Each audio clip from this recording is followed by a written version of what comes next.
E ele me deixou, quando eu passei na prova, eu passei, isso foi mais em fevereiro, ele foi levar em dezembro. Eu fiquei um ano inteiro perdido. Eu não sei. Eu fiquei com muita raiva desse professor, fiquei com muita raiva. Mas depois aconteceu um fato com ele, como foi com ele, eu não vou contar o que foi. E o doutor Paulo ligou para mim e falou: Ildete, você não sabe o que aconteceu com aquele cara que te deixou. Foi uma coisa terrível que aconteceu com ele, foi uma coisa moral, eu não quero contar isso, porque é de terceiros, não quero contar. E olha, eu não fiquei satisfeita, eu falei: ô, doutor Paulo, ele é um catedrático, não merecia uma coisa dessa. Mas aí quem falou já não foi aquela Ildete, menina, já era uma médica. E depois disso, o doutor Paulo, aqui funcionava, nesse consultório funcionava como é que se diz? O laboratório da filha dele. Ui, caiu aqui. Deu problema. Você vê aquelas gavetas ali, tudo isso é porque era um laboratório. E ele disse: Ildete, eu vou alugar, a menina vai sair, ele montou um laboratório melhor para ela. Ele disse: eu vou deixar aquilo alugado para você montar seu consultório ali. Essa mesa que você está vendo aí atrás de você, foi ele que me deu. Essa banqueta que você está sentada, foi ele que me deu. Várias coisas ele me deu, várias ferramentas, ele me ajudou muito, o doutor Paulo me ajudava demais. Foi um padrinho profissional? Ele foi o meu padrinho de formatura, foi ele. Ai, que legal.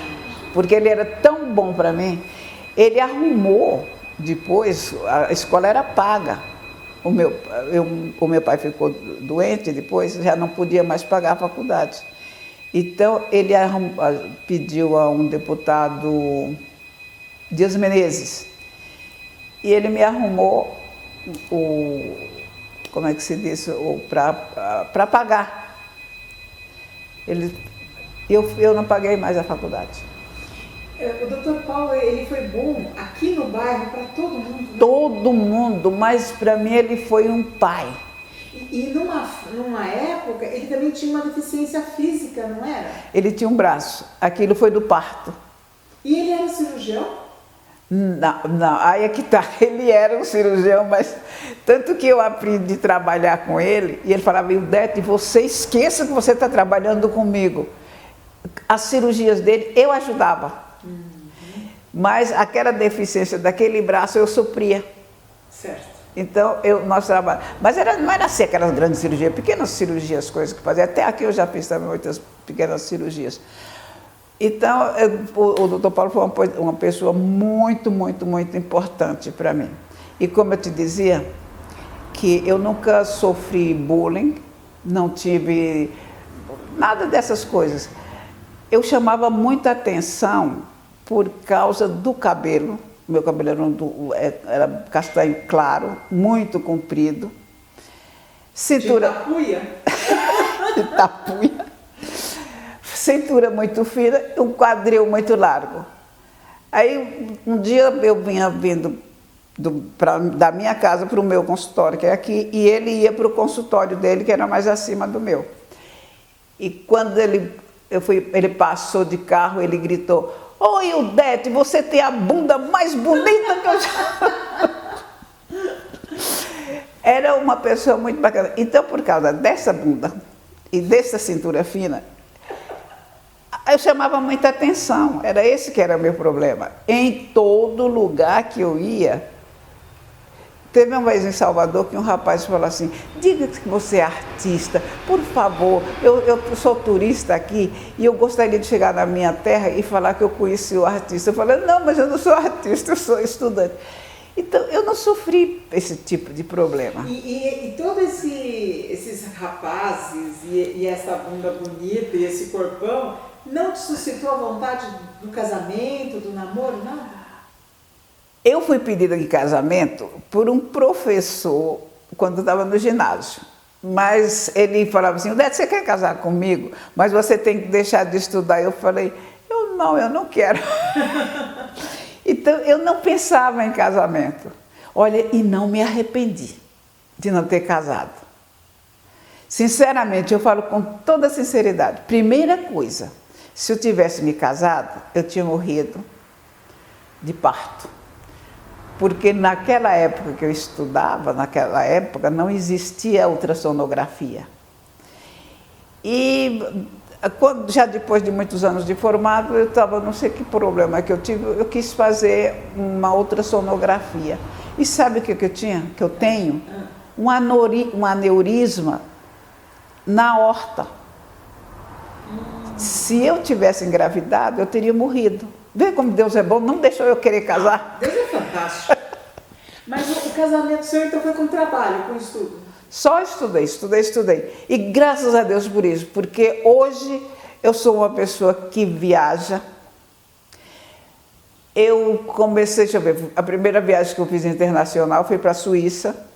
Lá da Suíça fomos para a França, fomos para a Alemanha. Depois fiquei lá por um mês. Depois já fui nos Estados Unidos 2 vezes. Já fui para a Índia.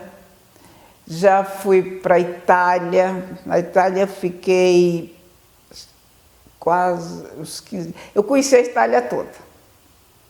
Desde o começo da bota até no salto da bota. Fui até a Sicília. Já, ultimamente, eu fiz uma viagem de Dubai. Peguei um navio em Dubai, fui para a Índia. Essas cidades, Vietnã, Singapura... Bom, fui até Japão, China, todas essas coisas. E de lá eu voltei, que foi o ano passado. E pretendo continuar viajando. Então, se eu tivesse casado, primeira coisa, eu teria tido um filho, eu tinha morrido.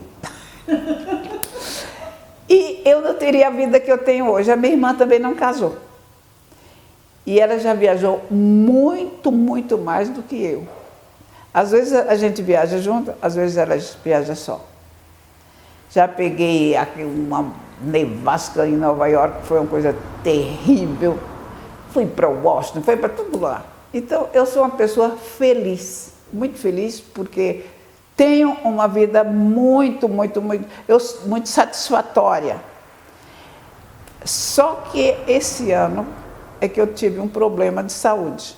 Até os 84 anos, eu nunca tinha sentido nada a não ser pressão alta. Como eu estava falando, eu fiquei doente a primeira vez que eu tive uma doença, assim, eu sei que aquelas gripes que a gente tem, mas uma doença grave, foi agora com os 84 anos, que eu tive uma trombose, tive água no pulmão, mas eu já estou bem, já voltei a fazer caminhada e, de uma certa forma, muito feliz, porque quem pesava 105 quilos está com 78. Boa, está enxutíssimo. Então, eu me sinto bem e estou só esperando a próxima viagem que eu vou fazer internacional, mas ainda não sei para onde. Excelente. Você falou de todas as fases da Lua, inclusive da Lua minguante, que é a dificuldade. Você diria que a maior dificuldade que você enfrentou na sua vida, nesses 84 anos, seria o quê? Olha, o que seria que eu encontrei de dificuldade? Eu não me lembro assim que eu tive uma dificuldade de nada, porque eu não ficava doente. Eu vou para o sítio não é meu, o sítio é da minha igreja, mas como é a minha família que toma conta do sítio e da igreja, porque o pastor é casado com a minha sobrinha, e eu vou para lá, eu trabalho com a enxada, eu podo as plantas, tem 52 pés de laranja, eu raspo o tronco e passo a medicação que tem que passar contra. Trabalho muito. Eu passo minha roupa, a máquina lava, mas eu limpo a minha casa. Agora, esse ano eu não limpei, porque eu tive esse problema. Mas a minha casa é de madeira, de tábua, assoalho. Então, é no pé que eu limpava aquilo tudo. Limpava a casa, minha casa é grande. no conceito agora das casas, que as casas são pequenas. Tem o quarto da minha irmã, o meu quarto, o quarto do meu irmão e uma sala. Eu limpava esses 4 cômodos e passava cera, essa coisa toda. No pé e na mão.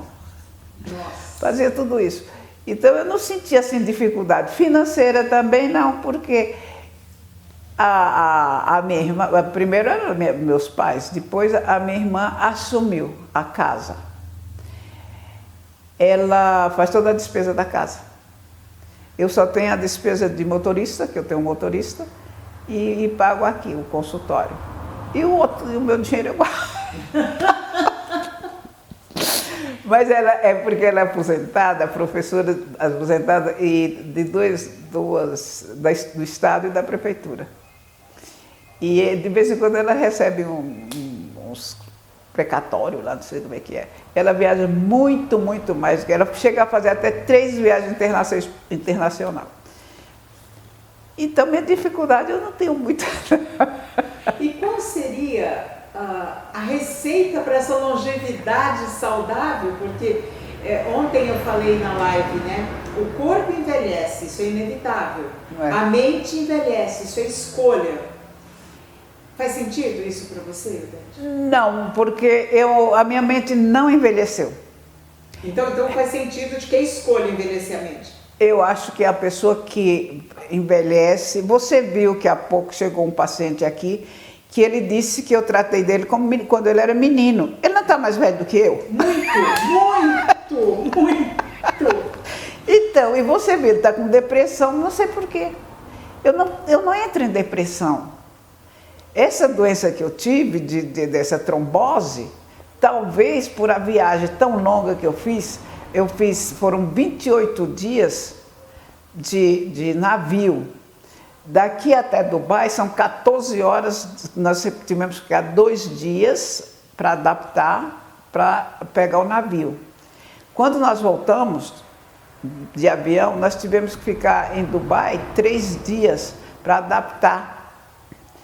Talvez lá eles acharam que foi viagem prolongada que causou esse problema de trombose. Tanto que eu estou. Mas eu sou uma pessoa alegre e uma pessoa que... Você sabe que o problema é não ter dívida.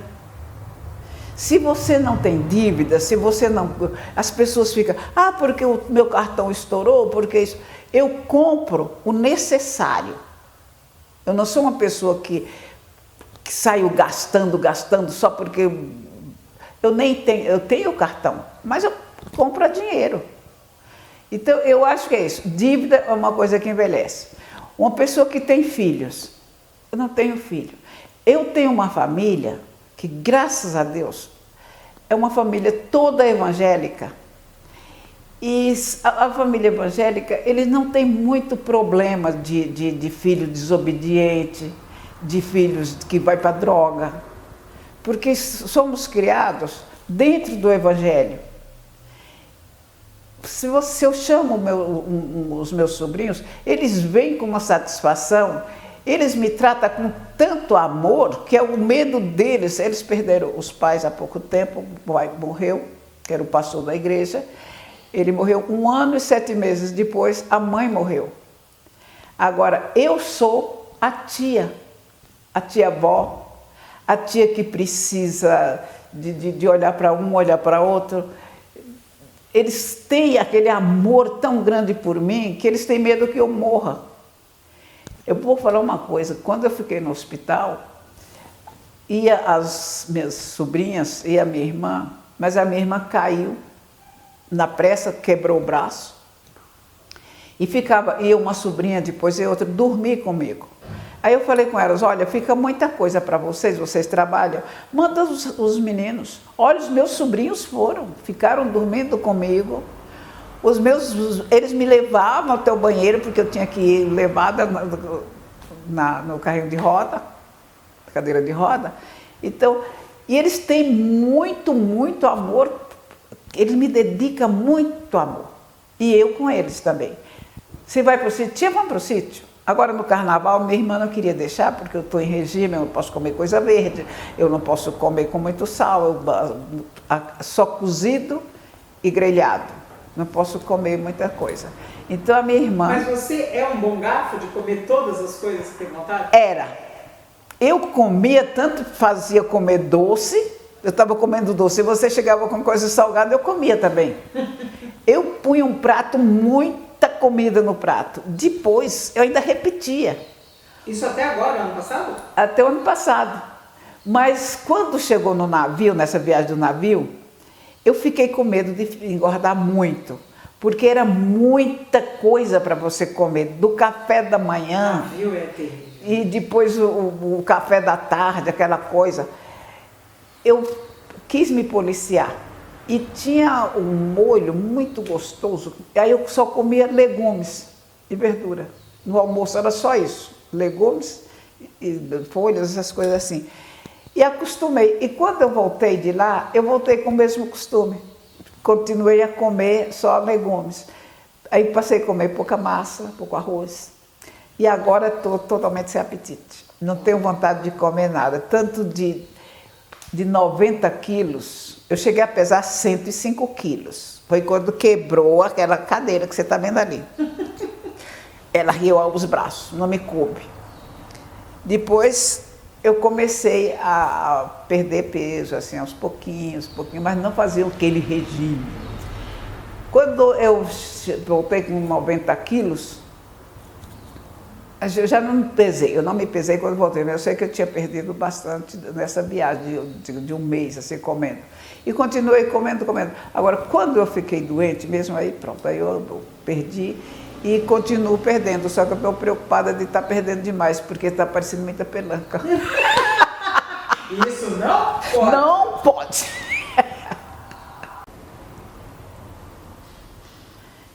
Então, eu acho assim, que a gente, para envelhecer, quando a gente pega, não deve ser uma velha chata. Eu acho que mulher, desde criança, tem que ser uma menina ensinada a se cuidar. A mulher, a jovem se cuida muito, ela arruma cabelo, a jovem é jovem, ela está sempre arrumada. Agora, as mulheres quando casam, elas se desleixam. Fica um pouco desleixada. E não pode. Eu nunca fiquei totalmente desleixada de ficar assim. Se você chegar, aquela menina que não penteava o cabelo, tem o maior cuidado com o cabelo. Hoje em dia. É porque com essa doença meu cabelo caiu muito, eu cortei o cabelo. Mas o meu cabelo, até tem um senhor que ele vem aqui no consultório, e eu não tinha cortado o cabelo ainda, e ele diz que ele bebe e fica assim, ela não tem, naquela época era 84, ela não tem 84 anos com todo aquele cabelo, com cabelo tão sedoso.